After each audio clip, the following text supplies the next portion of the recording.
So hello and welcome प्यारे बच्चों। आज हम लोग शुरू करने जा रहे हैं अपना जो पहला पार्ट है इंग्लिश का। इससे पहले हमने और भी सब्जेक्ट कंप्लीट किए थे और आज का ये जो पहला पार्ट है इसमें अगर हम बात करें बेसिकली तो बता रखा थैंक यू प्रेयर। तो इस पूरे चैप्टर के अंदर या फिर पूरे पार्ट के अंदर हम है जो थैंक यू वर्ड को कैसे यूज करते हैं और हम किस किस को थैंक यू कर रहे हैं, ठीक है, वो सब समझेंगे। और ये अपने आप में एक बहुत अच्छी चीज़ है, ठीक है। जब मैनर्स की बात आए तो थैंक यू को भी एक मैनर्स समझा जाता है। गुड मैनर्स के अंदर थैंक यू या फिर थैंक्स भी आता है, ठीक है। तो अब इसके अंदर देखिए, पहले हम पोएम पढ़ेंगे और पोएम पढ़ने के साथ साथ में हम सीखते जाएंगे कि हमें किन किन को थैंक यू या फिर थैंक्स बोलना है और इस चैप्टर या फिर इस पार्ट के अंदर क्यों थैंक यू किसको बोला गया है, इसके पीछे का कारण समझेंगे। तो हम लोग शुरू करें। सबसे पहले बता रखा है थैंक यू प्रेयर और इसमें पहली लाइन हम सीखेंगे, ठीक है। पहली लाइन के अंदर अगर आप ध्यान से देखो तो इसके अंदर आप देख पाओगे हम लोगों को बता रखा है कि for milk to drink and food to eat. जो दूध मिल्क है, जो फॉर का मतलब होता है के लिए, ओके। तो अब यहां बात हो रही है दूध, उसके लिए थैंक यू बोला जा रहा है, ठीक है।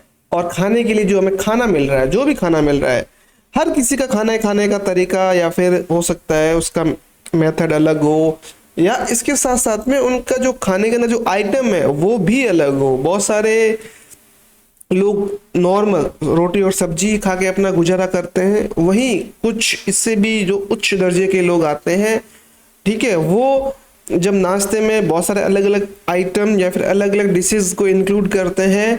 और कुछ लोग तो ऐसे भी हैं जिनको 2 वक्त का खाना भी नसीब नहीं होता।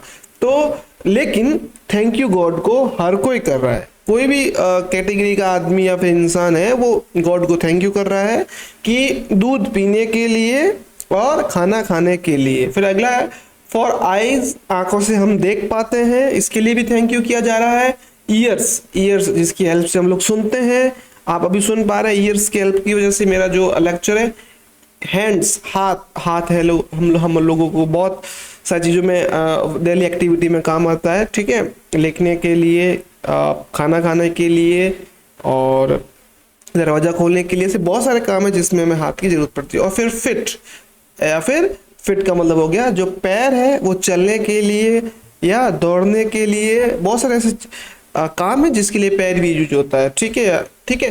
Thank you God, thank you God, God को थैंक यू दिया जा रहा है। अब मेरे साथ साथ में दोबारा समझेंगे बच्चों, यहाँ पे किस किस चीज के लिए थैंक यू बोला गया है गॉड को। तो यहाँ पे गॉड को बेसिकली अब तक है जो 4 या 5 चीजों के लिए बोला गया है। पहला है for milk, for food, milk और फूड के लिए बोला गया, तो मैं साइड में लिख लेता हूँ।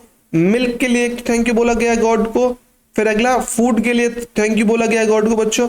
इसके अलावा अगर मैं बात करूं मिल्क, फूड, फिर अगला है फॉर आईज, तो आईज के लिए गॉड को थैंक यू बोला गया है। आईज जिसका काम है देखना या फिर वॉच। हैंड्स, हाथ के लिए, हाथों के लिए थैंक यू बोला गया है। ईयर्स के लिए थैंक यू बोला गया है और इसके साथ साथ में फिट जो हमारा पैर है उसके लिए थैंक यू बोला गया है। इन सब के लिए अब तक गॉड को थैंक यू बोला गया है। फिर नेक्स्ट, इसी में नेक्स्ट पैराग्राफ में बात हो रही है बच्चों और हम लोग और समझते हैं।